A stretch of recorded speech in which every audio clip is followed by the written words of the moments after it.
Hi, everyone. Welcome to another edition of Kolaj LIVE Online. My name is Teresa Cribelli. I'm a historian of Latin American history and a collage artist, and I'm honored to be here today talking about how to balance parenting with an art practice. I'm also excited to see what my co-panelists have to say about this. Kolaj LIVE Online is a virtual series of programs by Collage Institute that seeks to deepen our understanding of collage as a medium, a genre, a community, and a 21st century movement. I invite you to be a part of this event by posting questions in the chat or using the Q&A function. We will collect these questions for the Q&A portion at the end of the event, and you can feel free to send in your question at any time. You don't have to wait till the end. So, today, I want to talk a little bit about my own practice. Just to give a little more background, I am a professor of history, and I've found ways to bring collage and history together. One of my biggest projects was a large-scale collage mural that I put together with students from my environmental history class. But I've also participated in Collage Fest, and I have an upcoming show next year in Birmingham, Alabama at Paperworks Local. So what I want to talk to you about today, let me get Christopher, I don't think I can get my screen up. There's a way I could share. There we go. Good now. Thank you.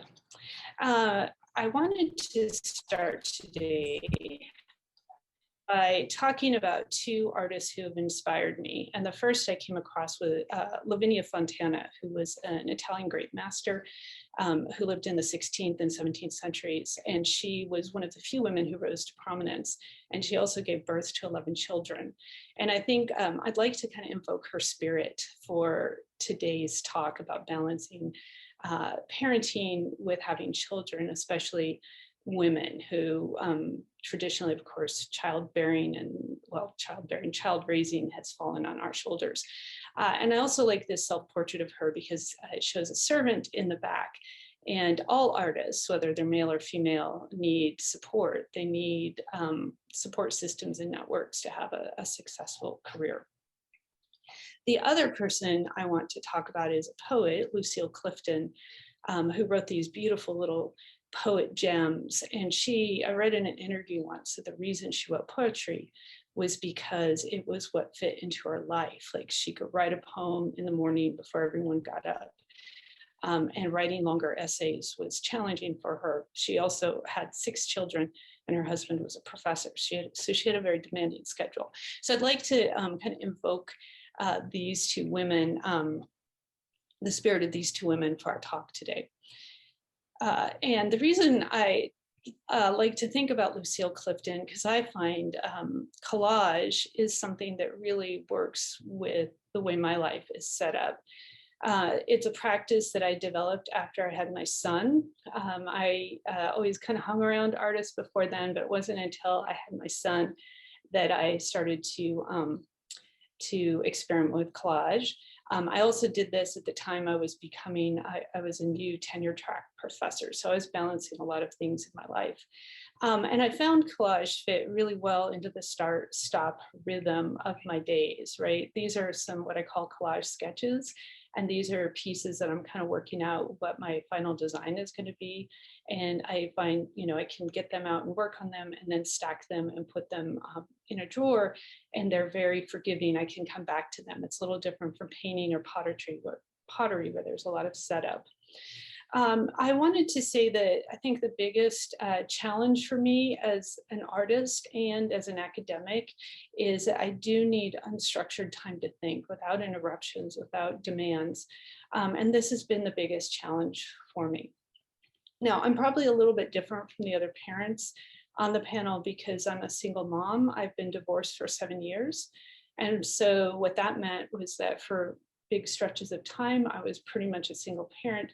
And then I would have these open-ended periods of time when my child was at his father's house. And so this meant that I had that unstructured time. Since COVID has hit, that has completely changed. And now I find myself a full-time single mom. So my practice is actually quite a bit in practice or in flux, especially after the extreme parenting of this last year where I was with my kid most of the time. And I found that the only time I could really do collage work was to get up early when there were no interruptions, and that has worked well. It'll be interesting to see how this develops in the coming year as as my son, he'll be 13, and he'll be back in school and return to a normal schedule. I'm not quite sure what that's going to look like yet because his needs are different. But I do think for me, it has taken a commitment and a certain commitment to having a pretty set schedule, and also flexibility to be able to stop and start when I need to. And I think Wylie is going to talk a little bit more about this, and I look forward to hearing about how she works with schedules. I wanted to show you just a little bit of my own work so you have a sense of what I do. These are some pieces that I'm working on for a series called The Veiled Body, which is an exploration of gender. Thinking about how gender or constructions of gender both hide and highlight our experiences as men and women and transgender, all the different ways we can express gender. So the collage on the left is about feminine power and motherhood, seeing it as a dynamic energy that arises out of receptivity, which is a quality associated with yin energy. I can borrow that concept from Chinese medicine. And the piece on the right is an exploration of balanced masculine energy, something that I think a lot about while raising a son. As a single mom, and I have a high attention, high energy, special needs kiddo who does not conform to gender expectations. So he gives me a lot to think about in terms of gender and parenting and how to mother a child who is quite a bit different in many ways. My last thing I would like to share with you is that I also very much work to keep my son included in my practice. We've done collaging together. This collage on the left is a collage puzzle, and my kiddo developed that technique. And he has made a lot of these, and we helped organize a World Collage Day event at the Birmingham Museum of Art. It was all virtual. And so they made a video showing how to do a collage puzzle. And then this piece on the right is an earlier collage. And I think it's important, especially as women, that our children see the process and understand why we need that time to work on our art. But I also think they need to see us giving talks, holding exhibitions, doing book signings. I think it's really important to model that for our kiddos. Okay, so that is my quick run through. And I am going to introduce our next speaker, who is Wylie Garcia. I had the pleasure of meeting her last year in the Pandemic Artist Lab, sponsored by Cassini House. And I'll give you a very brief introduction. Wylie Garcia investigates themes of identity and place through process and material-oriented projects, using cross-disciplinary mediums such as textiles, painting, drawing, sound, and performance. Garcia explores issues related to gender, devotion, and emotional spaces. She has a BA from the University of Chicago and an FA from the Massachusetts College of Art and Design. And in 2019, she was winner of a Pollock Krasner Foundation grant and a Vermont Arts Council Creation grant. She has many more accomplishments, but I'm going to stop there. You've got the mic, Wylie. Thank you, Teresa. So I'm actually fresh out of dropping my eldest off at summer camp. So I'm like really gunning to be in the studio today. So I just wanted to start with a couple of little bits of background about how being an artist and parenting have affected me on a professional level, and really given me the drive to continue forward in my practice. So when I was in grad school, my last year in grad school, I was pregnant the last 6 months, and visiting professors, the professors I had, along with other professional artists, were always constantly telling me that you you can't be a successful artist if you have kids. And that kind of like, like, what does that mean? You telling a 27-year-old who's about to have their first baby, who's trying to like launch her art career. And for me, like, on one hand, I was completely devastated. And on the other, I was like totally driven to prove them wrong. And also to prove my own fears wrong. So like coming out of grad school, I'm going to share my screen here for a second. Also, I'm going to show you some examples of this. Here we go. So coming out of grad school, this was actually the dress called the Origin of the World. I think of my early work, which was mostly textile and installation stuff, as it's sort of a form of collage. But oops. So early on, that's what the work looked like. Coming out of grad school, I made this dress. I got really obsessed with dresses and these sort of spaces of comfort. And then I went on to have my first, oh, I don't know why this is moving so fast. Hold on, I'm just gonna advance it like this. So coming right out of grad school, I had my first solo show that was booked.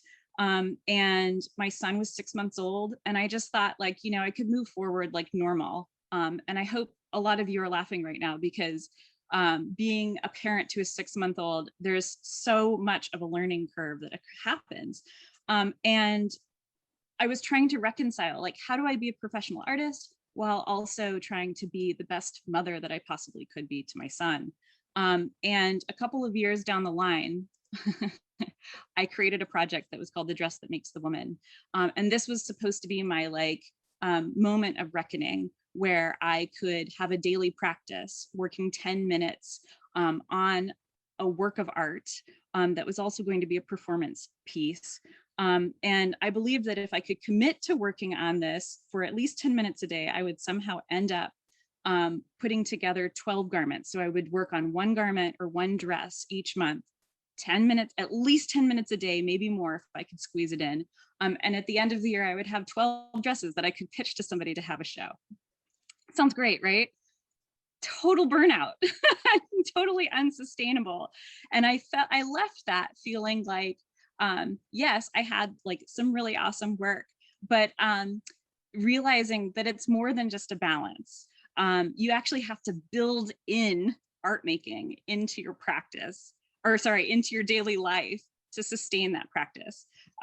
So now a decade past that project, and that project was done in 2010 and 2011. So a decade out from that, I can't claim to exactly know like what I'm doing, and that I'm, I can't say that I'm balancing it perfectly, but I'm doing the best that I can. And I do advise other artists and work with them to work out plans.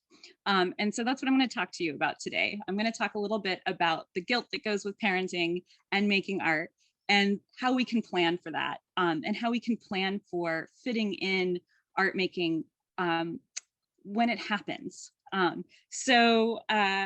Okay, so it's all about maintaining your practice and planning for the unexpected, which we can expect. And it goes something like this. So you're going to have like a series of, and I'm going to advance this a little bit. So here's me working on like 10, my quick 10 minutes on this project. But so you're essentially going to come up with a list. You can write it down. I have one sitting on my studio wall that is like plan 1, plan 2, plan 3, or plan A, plan B, plan C, plan D, etc. to figure out how it is you'll be able to structure your studio practice around your day. So for example, plan A is the control group. It is like everything is going great. There will be no interruptions, and you will get this uninterrupted time in the studio to work on whatever it is that you are going to work on, and it is going to be a fabulous, perfect day. Very rarely does plan A ever work out. Plan B is when you have something going on, you have this plan A idea, and something unexpected happens. School calls you and you have to pick up your kid from school because he or she is sick. And so, all right, so that didn't quite work out according to how we thought it would. So you have that small amount of time in the studio, you go pick up your child, maybe they need to rest. Maybe you have to stop at the pharmacy, go to the doctor, do all of those things. And as you're doing that, you're driving in the car and you're thinking, you know, worried about your child, but also maybe you're thinking about like, okay, so I might have some time after dinner to spend 10 minutes sending a couple of emails to continue my practice, moving it forward and like do that professional side of things tonight. Plan C would look something like, okay, like something even bigger unexpected happened and has really thrown you for a loop. And so you don't really get that time to work in the studio, and maybe you don't have time to send those emails, but you do have, you just want to relax, but you want to keep your brain active and you want to start thinking about, you know, like, what are other artists doing out there? So maybe you've bookmarked a couple of YouTube videos of artists giving artist talks, or you know of a lecture that's going to be coming up, and you have a little bit of evening time to sit and relax and watch an artist discuss their work, or watch a documentary about a movement, something like that. So that's like the plan C. And this can keep going all the way. You can sort of like, I have 5. I actually go all the way up to sort of E and F. E is when it's really not working out and I have to find some empathy for myself to know that I'm doing the best that I can. And it actually says it on E. It's like, be gentle and be compassionate. It's been a busy day. And what that means is like, maybe I come up with some ideas of other approaches for further on down the week of how I can get some studio time in. Plan F is my favorite, and it's for fuck it. It's that it's not worked out. Nothing's going to happen today. Nothing's going to happen tomorrow. Nothing's probably going to happen in a week, but I know that eventually I'll get back into the studio because that's important to me.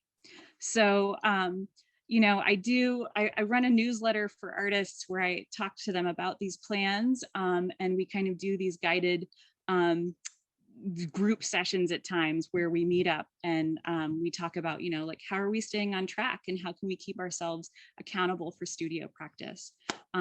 So I'm going to leave it there. I have something that I'm going to put in the chat to share with everybody about that, and just forgot totally about doing my images, but that's okay. So I'm going to turn it back to Teresa, and I'll leave it there. Thank you, Wylie. Wow, that was a lot in a really short time. So I have some definite questions for you. All right, so I'm going to introduce our next artist. Her name is Cheryl, and I just realized I didn't ask how to pronounce her name correctly, so I'm going to try my best. Chudyk, and please correct me if I said that wrong. She is a Canadian collage artist currently based out of Seattle. She has a background in wedding photography, ballet, jazz, and contemporary dance, and she dabbles in watercolor, oil painting, and illustration. Her collage work can be seen in Think publication, Cult of Life, Ultra, Collaging, Mauve #3, and 3 issues of Cut Me Up magazine. She is a co-curator and co-founder of Sharp Hands Gallery, the newsletter editor of the Northwest Collage Society, and a member of the @the_collage club on Instagram. Welcome, Cheryl. Hi, thank you. So can you hear me okay? It's close to 100 degrees here in the Northwest, and it's very unusual, so I have the air conditioning on. So if that's bad, I can turn it off. So I guess I will share some content. Bear with me.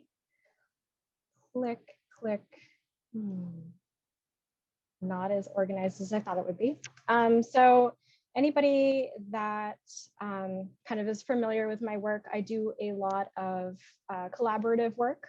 This is something real quick that I made with Ben DiNino, who's also going to be speaking in a little bit. Basically, a lot of my work is short, like 4x6, something I can do pretty quickly. I get it started and then somebody else finishes it.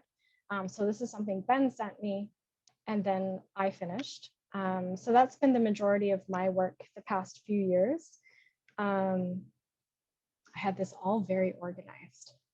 Let's see. Not as easy on the iPad, apparently.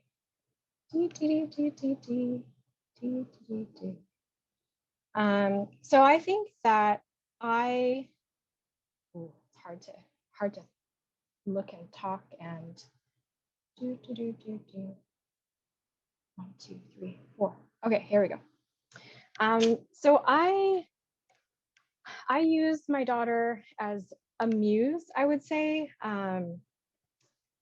something to inspire me, you know, like we all keep a daily sketchbook or something like that. Why draw, you know, my desk or a fruit on the table when I could draw something that happens in my everyday life? So I did that for a while, and it lends well to just kind of documenting our daily lives together. So this is a short comic that I did during the pandemic. Everyone's online, everyone's on Zoom, and I'm kind of, you know, doing my own thing and half listening to what she's doing with her schoolwork. And yeah, and any kind of small little things. I dabble in comics, I dabble in illustration. Collage is my primary for sure. So that's one of the finished comics. It sounds like an insult on paper, but it really wasn't. And I think kind of going off of what Wylie talked about with the guilt, I feel like an outsider in many respects, in the parenting world and in the, I guess the parenting world, in the art world, where most of my mentors in dance, in art, instructors that I've had don't have children. And it's always kind of surprising to me when I meet another artist that has a child. And I think to that guilt thing, it's almost like expected that we have guilt.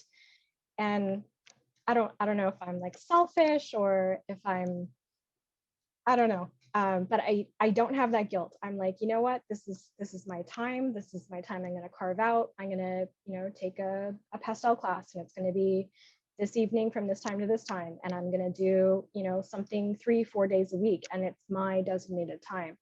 And I don't feel that guilt. I'm also kind of not that person that will go out and, you know, I'm not the soccer mom. I'm not going to drive my kid, you know, to 5 different events in one day. You know, if it's something that she's interested in or I think would benefit her, you know, for sure. I definitely do. Oh, these were so organized. I definitely do things like violin. She does her own kind of art every once in a while. I bring her along to, you know, when I have gallery shows or when I have an exhibition, or just to, you know, check out something locally. And I try to include her that way. So again, kind of like daily sketches and violin. And, you know, I bring her, she's so excited to go to Wenatchee. We're going to have another show in Wenatchee, and she's just been super excited and telling everybody about that. I include her when I can, and she's always really eager. But sometimes it has to be her own idea to do something. I can't be like, hey, let's do a collage together, because then it's like, don't want to do it. So I kind of let it go organically, and sometimes she'll take an interest in what I'm doing and kind of pick up off of that, and sometimes no. And I think something that really surprised me once was I was going to the dance studio, and we had just finished a big show, and everybody that was in one of the pieces with me was rehearsing something, and it was like an invite only piece that we had done, and everyone was there but me. And I approached my friend who was kind of the organizer. I said, hey, like, what are you doing? Like, why didn't you invite me? And he goes, oh, well, you know, you have a kid and I thought you'd be busy.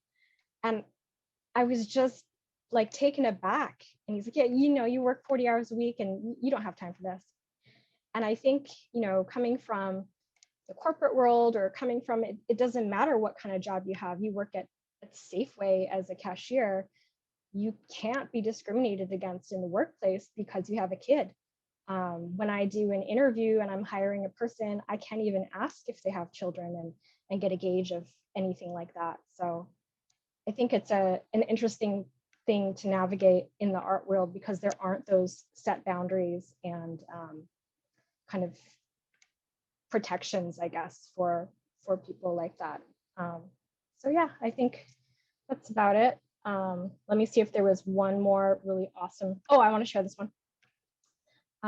Danielle Krysa had done this talk at the first Collage Fest about how she knew she was a collage artist, or she realized she was a collage artist when she was 5 years old because she just packed it so full of the tissue paper tree collage or whatever it was. I think I did an apple when I was a kid. So I was really excited to do this with my kid. I was like, yeah, you can just jam it all up. And she did what she did, and I love it. So she gets involved when she wants to, and you know, they're kids. So yeah, thank you for having me.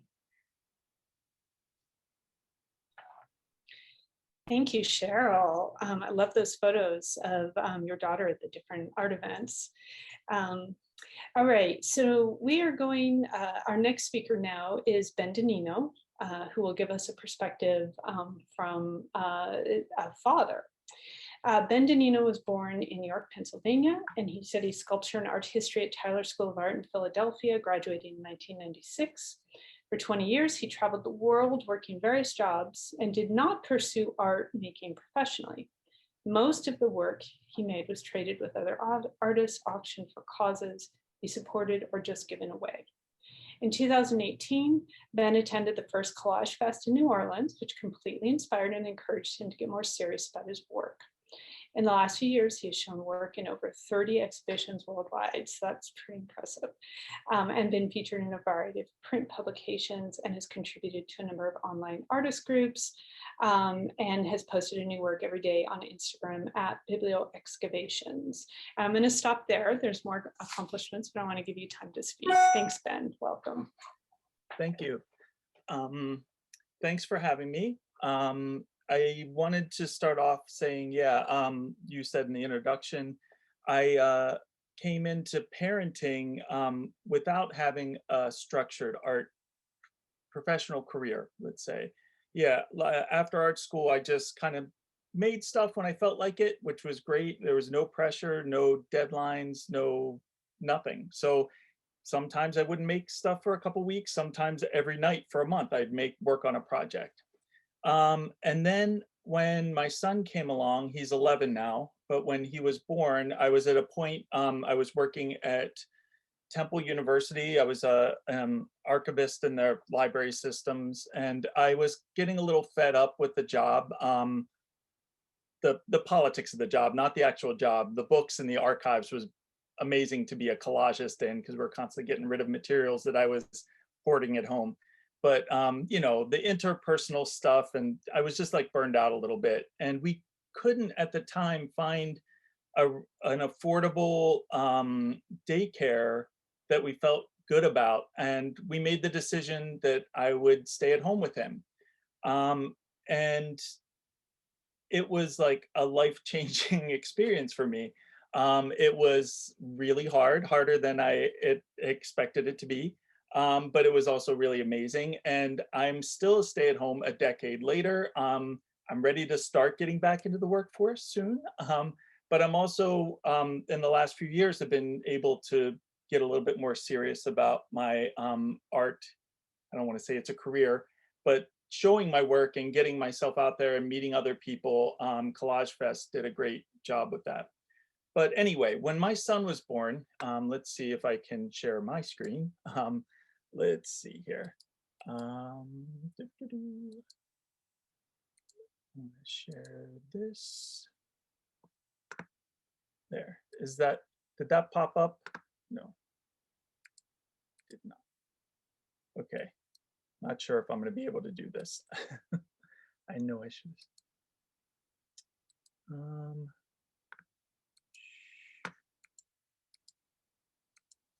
1 second. Sorry about this.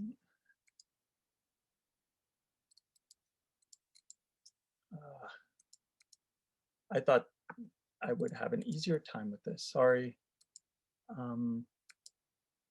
So when my son was born, I was stay at home, and I found like when you have a baby, it's easier to, in a way, to structure your day. You have naps, you have, you're totally in control those first 6 months. So yeah, between naps and things, we were constantly like, I'd have all my domestic duties to do, all the cleaning, laundry, all that kind of stuff. And in my spare time, when I got through with all that, I was able to start working on things. And at the time, I was doing more book art type things, carved books. And those were, sorry, I'm not gonna sit here and waste your time trying to figure out how to share my screen. But those works were like works where I could work a couple pages at a time, or I could just let it sit for a day. It wasn't like immediate. And once again, I didn't have any deadlines. These were just projects I was working on for my own enjoyment or as gifts for friends. So I would do a couple pages here, a couple pages there. And, you know, sometimes it would take a month to get through one, sometimes a week. As my kids got older, that's one thing. Your kids, like depending on the age, it's what kind of time allotment you have during the day. Now I have an 11-year-old and a 5-year-old, and they're both pretty self-sufficient. The 5-year-old still needs help with things a lot. But I mean, I'm still getting interrupted. If I want to just do something during the middle of the day and I think they're both in their rooms working on their own things or doing homework, I'll come down to my studio here in the basement and start working. Of course, I'm going to get interrupted. So I do most of my work at night once I get everybody to sleep and everything else is cleaned up and everything, and I'm not too burned out. I'll get my work going a little bit. It's just been kind of an evolving thing to kind of work with what I have, like what time I have, what materials I have. I just kind of have to go with the flow is how I've taken the whole parenting thing as an artist. Another thing I want to specify that I think is important is I'm kind of an anomaly as a stay-at-home parent, as a father stay-at-home parent, but also as a father who does most of the housework. I do all the laundry, all the cooking. Well, my wife does a little bit of the cooking. She's a better cook. But the grocery shopping, all the cleaning, all the yard work, all the domestic stuff is pretty much my job. And I'm an anomaly. I mean, most of that work still falls on women, even if I know a lot of stay-at-home dads that don't do all that stuff. It's still the mom working full-time and coming home and doing a lot of stuff, and which is totally not fair. And it's already hard. I know a lot of women in the art world are overlooked and have like just been dismissed for years. And so it's like a double hurdle to get over. And I feel like so amazed by all the moms I know out there that are working artists, producing amazing work and able to kind of like still have the energy to put in and be great moms. I don't know how many of you do it. So anyway, I'm gonna shut up and let Danielle talk. Thank you, Ben, for that perspective. And I think it is important to have awareness about the different expectations of mothers and fathers. I think all of us have touched on that today. So thanks for those comments. All right, our next and final panelist is Danielle Krysa, who many of you know for the website, The Jealous Curator, and her books. I have a couple on my shelf right here. Just for a little background, she has a BFA in visual arts and a postgrad in graphic design, and she is the writer behind the contemporary art site, The Jealous Curator. She's also a curator in her own right and a collage artist. And she has several art books. I'm sure many of you are familiar with them. One of my favorites is A Big Important Art Book, Now with Women. And she's also presented on TED, Pixar, Creative Mornings, and I did not realize this, had interviewed in a series of video segments on Oprah.com. So welcome, Danielle. It's a pleasure to meet you. Hi, everyone. I didn't even bother with the slideshow. I'm going to hold up pictures. That's where we are with technology. So I actually, like Ben, I wasn't making art when my son was born. I had gone to art school and then had such a terrible experience that I quit making art for about 15 years. And it was actually my son, having him and staying at home with him, that kind of inspired me to start again. So first of all, come on. That was Charlie when he was 1 day old. That was at the hospital. Look at that. Okay, it's too much. So when he was really little, when he was a newborn, I decided to quit my job as a creative director and stay home with him. And I wasn't trying to make time for art because I didn't make art. But probably, I don't know, a year or two into life with him, I started realizing that, you know, I needed a creative outlet. I'd had that working as a designer, I guess, but I was really missing being creative. And Charlie was the one that was so inspiring, because kids are just naturally creative. They don't worry about galleries and buyers. They're just creative from the get-go. So because I'd gone from this life as a creative director into this suddenly domestic life, I realized I didn't know how to do anything domestic. And so I started, and I was panicking. I thought, what kind of mother doesn't know how to make cookies? My husband came home from work one time and I was sobbing because I burnt these cookies. I think Charlie was maybe 4 months old. He couldn't even eat yet. And I was crying, I burnt the cookies. And my husband's like, what? Why? Who cares? And I was like, what if there's a bake sale when he's in grade 1 and I don't know how to? Anyway, so I started this little series called Type A Mama. And like a lot of people have mentioned, it was a daily practice. So what I would do is every single day, I just bought a bunch of little 4x4 canvases, and every day I would iron on, because I didn't know how else to do it, transfer. So I'd iron on this mama, and on one side I would write creative director notes. So if it had ironed on well, if there was a slip, if there was anything that needed to be fixed before it went to print or went back to the client, I would note that.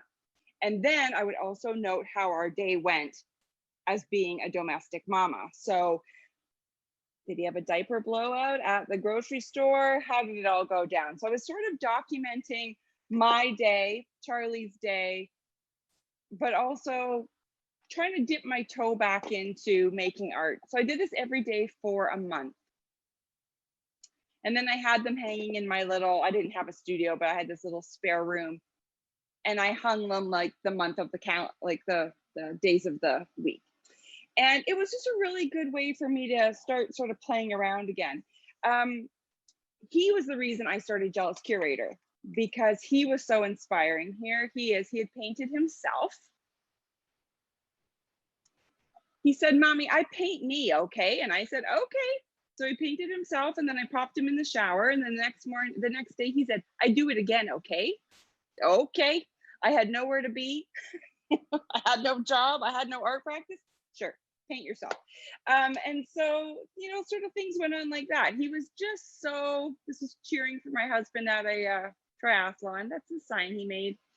He was just so inspiring. And I thought, you know, I remember being a kid and just making because I wanted to make. And so he was really the catalyst. So I have to give parenting the kudos it deserves, because that's what kickstarted me into making again.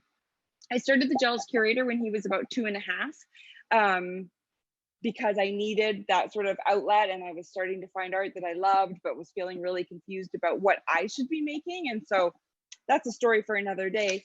But somewhere in there, I cannot remember who told me this.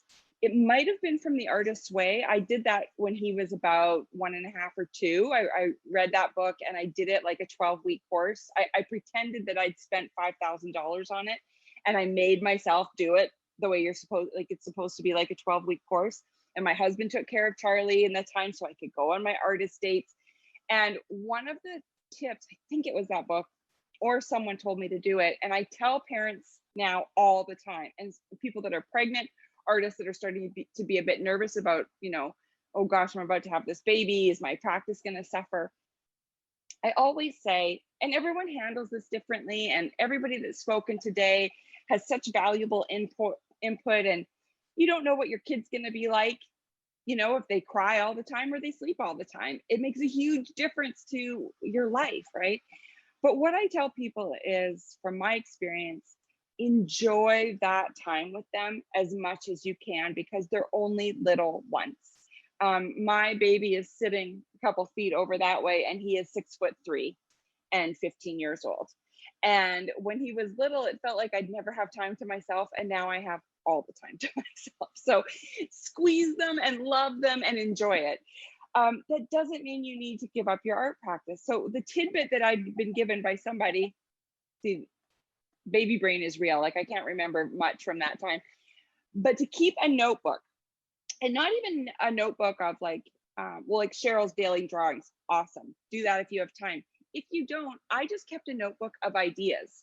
And some of them were grand ideas. Some of them were installation ideas. Some of them were collaboration ideas that there was no way I had any time to do. But I wrote them all down, because one day he would be old enough and off doing his own thing, that I could open that book. And it is like a treasure trove. I was just telling someone the other day, I cracked that thing open. I honestly don't remember writing any of it. And I was like, oh, what genius is this? And you know, you have those amazing ideas because you're home, or you're at the park with them, or you're doing whatever you're doing, or you're driving to the doctor and like an idea will pop into your head. It doesn't mean you have to execute it immediately. It doesn't mean you have to abandon it because your kid is sick. Write it down. When they're off to kindergarten, I remember dropping him off at kindergarten and suddenly I was alone for 6 hours a day. And if you've done nothing and you haven't jotted down those ideas, or you haven't done those little 10-minute daily practices or 15-minute daily practices, when they go off to school, suddenly you feel like you're staring at a blank canvas. But if you have those little tidbits, those 10-minute workings, or you have that notebook of brilliance that occurred to you over those 5 or 6 years, there's your starting point, right? You can open it up. It's your own genius. And now you've got 6 hours a day, 4 hours a day, an hour a day, whatever it is, to make those things come to fruition. And then literally you have decades ahead of you. So don't feel like it's a stop. Feel, you know, enjoy them. There's lots of nuggets from them. This is one of Charlie's drawings. Look at that. Those are salmon. Those are tuna. They're just so inspiring. So pay attention to what they're doing. Pay attention to how you're feeling. There's so much wisdom and so many creative nuggets in what you're experiencing that you can filter into your art either right then or in a year or 5 years or whenever you have that time. But yeah, big takeaway, just enjoy them because now they're giant. The end. Thank you, Danielle. I really appreciate those comments, and I want to piggyback on that. I also, when I'm doing work, first off, I think that's a great idea. Write down those ideas because you will forget them. Yeah. I also use that as a tool when this is my work time. I have a sticky note and I'm like, oh, did I make that doctor's appointment? Oh, did I register the kid for this? And I write it down. So I know that I'm not going to forget and I will come back to it when my work time is done. So I think lists can be really, really good. And I also really like how, and I think it's really interesting, Ben touched upon this too, how Parenthood helped your art practice with both of you. And I don't know that we always look at Parenthood as being the inspiration. So I really appreciated that. But I'm also a little, I don't know, I'm going to open it up to who would like to ask a question. Do we have some things we'd like to ask of each other or respond to what's been said?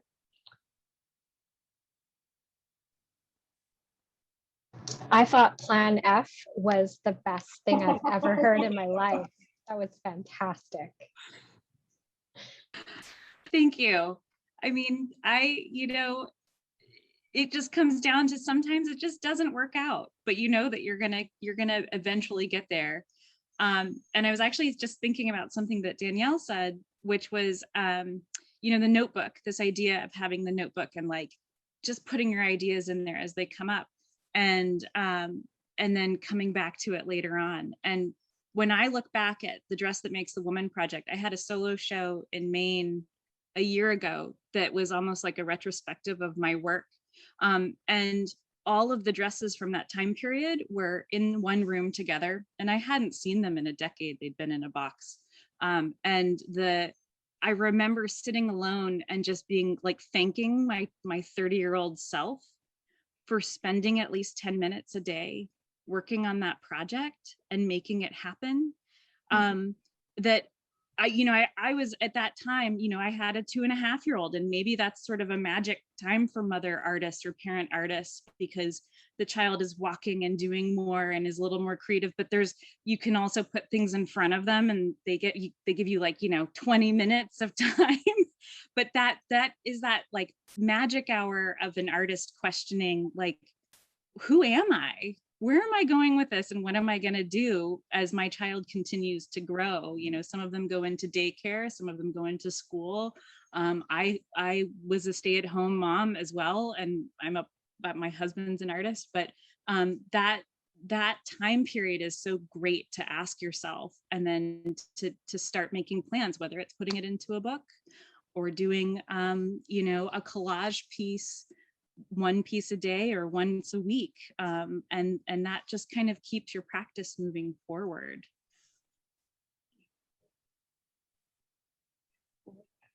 I think that's the key, is exactly that, is just moving yourself forward, because I can't remember which one of you said it. It is so overwhelming when you're pregnant and you think, oh, we're gonna have this baby, and you've got all these plans in your head for this year off that you're gonna have, or and it is just a 24/7 job. Like, I remember being so jealous of my husband that he got to go for lunch breaks and coffee breaks, because I didn't have those. And but even just that little bit, whatever it is that works for you, gives you this other thing that's for you. My mom is an artist, and when I was pregnant, she had said, you have to have something that's for you, that's Danielle, because you're very quickly going to become Charlie's mom. In all the play groups and everywhere, it's like, oh, you're Charlie's mom. And she's like, if you don't have a thing that's Danielle, you're going to lose that. And I think for me, that's what Jealous Curator became. And I was doing my own art, but very quietly, very, very in the background as I was sort of figuring things out. But you do need that thing. And, it took me 15 or 20 minutes to write a post every day for Jealous Curator. And that was like a victory. I would do it when he napped or whatever. And so you kind of need to keep this thing that keeps your toe in who you are, so that when they do go off to daycare or school or wherever, you're not lost. You've got a plan, even if it is plan F, but you've got your plan and you're ready to do something with it, right? Sounds good. Thank you. Thank you for that. We have a question. I think this is a really good question from somebody who has 4 kids, including pandemic twins, and is feeling maybe a little frustrated about like how hard it's been. Like, it has been an extreme parenting year.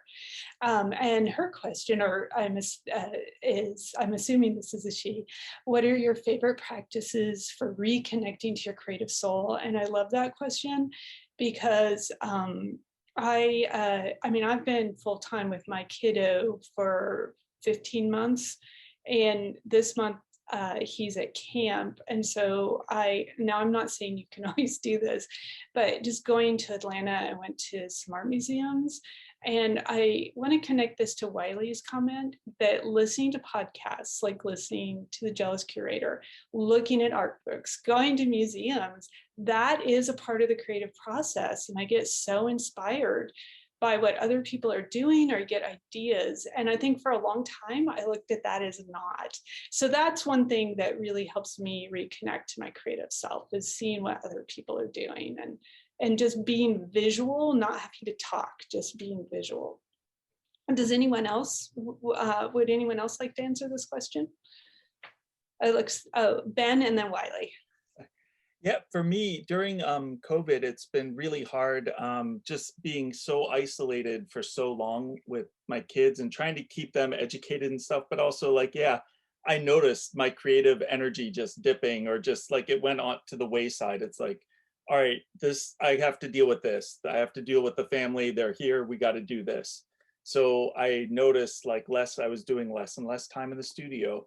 But one thing that I found that really helped me stay energized or like connected with things is just meeting folks through Zoom meetings, through either the Twin Cities Collage Collective, which I'm a part of here in Minneapolis. We had a couple of Zoom meetups just for our members to kind of connect and stay sane. But then meeting with like people from the Arizona Collage Collective with Cheryl and other folks, just to kind of like meet up on like a Wednesday night and just chat. Or there will be moments where 10 minutes will go by and nobody's really saying anything. We're just all just working in our studios, and it's like, oh, what are you doing there? You know, it's like staying connected with other people and seeing what other people are doing. Because it's really, at least for me, it was really easy to kind of become part of this cocoon that like, okay, I'm making sure everybody's safe. All right, they're getting all their meals. Okay, they're doing their schoolwork. And then like, you know, oh, I'm doing my thing. But like it became more and more isolating, and like that just really helped me break out a little bit more of my shell and actually meet some new people, new friends. So I want to thank Cheryl especially, because she kind of like pushed me to go to some of these, because I'm not the most social person, and she helps me meet some folks. So that was good. Anyway, what did Wylie have to say? I'm curious. I'm a huge fan. Since the pandemic, I feel like Zoom has opened up my world to attend art openings that I can't normally attend, which I love, or listening to artists give talks. But I'm going to look at this like we're, you know, not thinking about the pandemic for a moment, just being a parent of 4 children, and time is like the hot commodity. So here's my suggestion. Take your phone into the bathroom. And I don't know if you're on Instagram or on Facebook, or if you follow other artists, or if you have other artists that you like, websites that you like. Learn how to screenshot and save those images in a folder, and come back to them from time to time. So what I do, I love Instagram. I will tag or like save somebody's image on Instagram, and I have a folder that just says like inspiration. Sometimes it's a person who might make me crazy, and I'm totally jealous of their success and where they're at, but I love their work so much. And I have like, I'm like, what is it about this person's work that keeps drawing me in? And what do I admire about this? Like, where is that jealousy coming from? It's really just a deep admiration. So screenshot stuff, or bookmark it, come back to it when you have a moment, but do it at a time when it's convenient for you. And I say go into the bathroom and do it, because you might be hearing on the other side of the wall, Mom or Dad, where are you? But at least you can get like 5, maybe 7 minutes of alone time to just gather those images. I also wanted to add, sorry. Just like 5 minutes, just like 5 minutes for 30 days. And there's tons of stuff online that you can check out, like Creative Live had a 28-day challenge. You can look up these old challenges.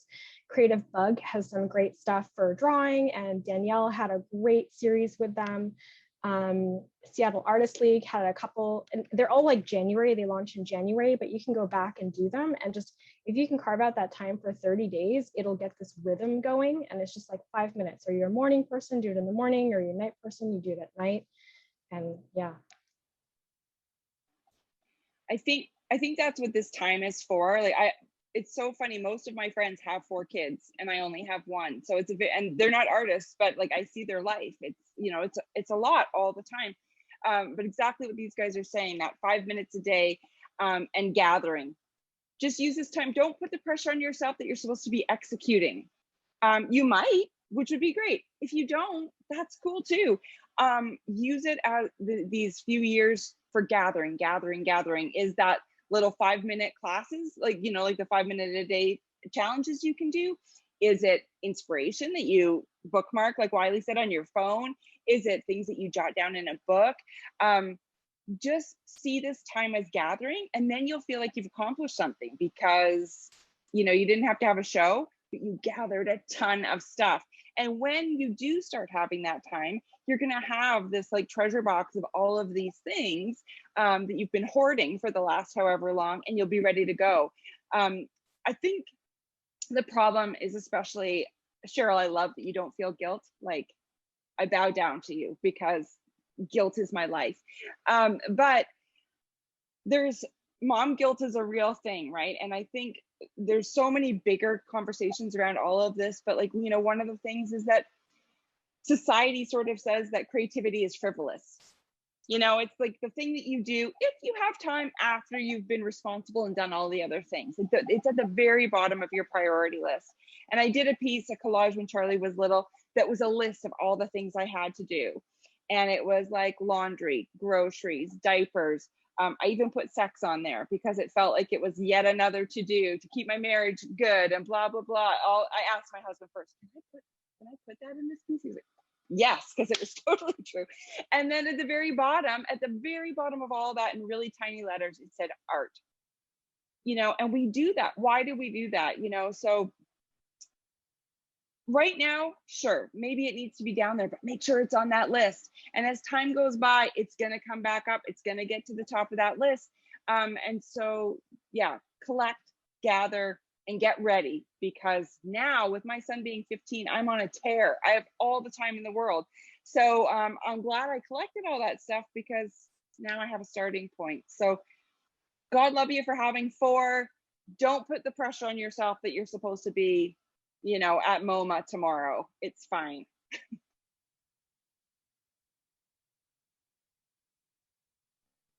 think those are all really great suggestions, and thank you, Wylie, for I love all your ideas. Even that's a very good use of the bathroom time, which I confess I think we've all been there, right? Sounds good. Well, we're about at the end of our time, so if there's maybe any final comments that anyone would like to share or questions. Okay. Well, this felt so good. Oh, okay. We just have a thank you. Yes, thank you for those comments. So I would like to thank my co-panelists. I feel re-energized from this conversation. I've got lots of good ideas, maybe a little less guilt than I had at the beginning of this. So thank you for your time. Thanks to all our audience members. I also, Christopher, I just wanted you to mention really quickly your idea behind having this panel, maybe by way of closing. Sure. Yeah, so this is the disembodied voice of Christopher Kurtz, the coordinator for Kolaj Institute and Zoom guru. Yeah, so I put together the artist directory pages for Kolaj magazine, and that involves reading a lot of artist bios. And I noticed a trend in women's bios more so than men, although there are a couple men that do it as well, where they list that they are wives and mothers, or they say, you know, living in such and such a place with my 2 children. They put it directly in their bios. And it just sparked something in me, and I thought that there would be a discussion worth having around it. What do y'all think about that trend? I'm assuming that there's a sort of pressure to live up to being all of these things, but I don't really know. When I first started Jealous Curator, and I mean, granted that was 12, 13 years ago, but I purposely didn't mention that I was a mom because I was afraid. I'd been told in art school that if I had children, I'd never be taken seriously. Basically, it was bad enough that I was a woman, like I already wasn't going to be taken seriously, but if I had children, well, I was done. And so I remember consciously not wanting people to know. I didn't even put my name on the Jealous Curator. I kept Danielle Krysa off of there completely. And I just think now in hindsight, maybe with age, it's just like I started this talk by saying, I owe it to Charlie, you know, and it's just like, why would I have hidden that? You know, being a mom I'm so proud of it.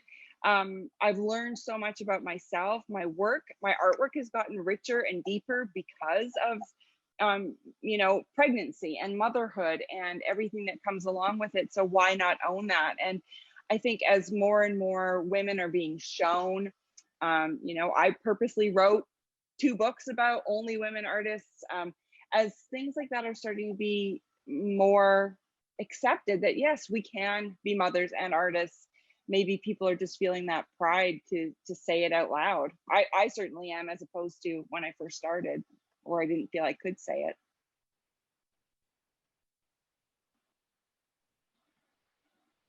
I'm gonna agree with Danielle. In the beginning, I didn't let people know that I was a mother. I didn't include that in anything, but it started to really come out in like my own identity and my search for my identity within the work.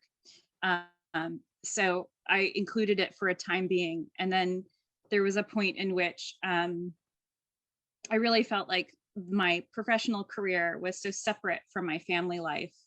And then also I kind of had the like double whammy where my husband is also a professional artist, and people would kind of lump us together, meaning like they would, you know, send me emails about wanting to commission work from him or wanting, you know, to put us in exhibits together, and rather than sending us separate emails and inviting us to separate artists. So I got really, I set up some really firm boundaries with curators and other professionals, and was like, treat me like a professional in this field. You know, don't ask me what it's like to be a mother and how like that, you know, I was like, if we're friends and we're having coffee, sure. But if you're here to talk to me about putting an installation in, let's talk about the work. And so that's, for me, I have taken it out of my bio since then. But when I give artist talks, you know, it's something that I do talk about on occasion because it was so impactful early on in the work and helped really refocus my work in a specific direction. I just saw Laura say in the comments, I don't list that I'm a parent in my bio. It's so hard to know to list or not. And I think that's so true. I think if it plays into your body of work, like when you were doing those dresses and things like that, like it would make sense to say I'm a mother. If the work that you're doing has nothing to do with your experience of being a parent, then don't list it. You know, then it doesn't matter. You're an artist and this is what you're doing, and your personal life has, you know, you don't have to know that part. So I think it's such a personal choice, but like I don't list it anywhere, but I used to hide it. Now I don't. But I think it's so funny. Like you see, even actresses will get asked about it and they'll be like, are you going to ask my, you know, my co-star who's a male, what it's like to be like a father and a, you know, an actor? You're not. Why are you asking me? So it's just it's such a, you know, that's why we're having this conversation. Okay, I'm going to mute myself. I keep talking. I think too, it's about like how we identify. And I think in this time right now, there's so much like I'm in this group, you're in that group. And for me, like, does owning that I'm a mother mean that I'm like all the other mothers that I don't feel like hanging around with? Do I want to be associated with, you know, I'm not dissing this, but you know, I don't want to hang out with my neighbors and have them talk about what they did at the aquarium last week. Like that's like, no, like, and it comes in other forms. Like I did a participation in a thing about being Asian, and I'm like, is that in my identity? Like I'm half Asian. I'm like, it doesn't resonate with me. Why can't I just be me? Why can't I just make art? Why can't my art just, you know, speak for itself? So.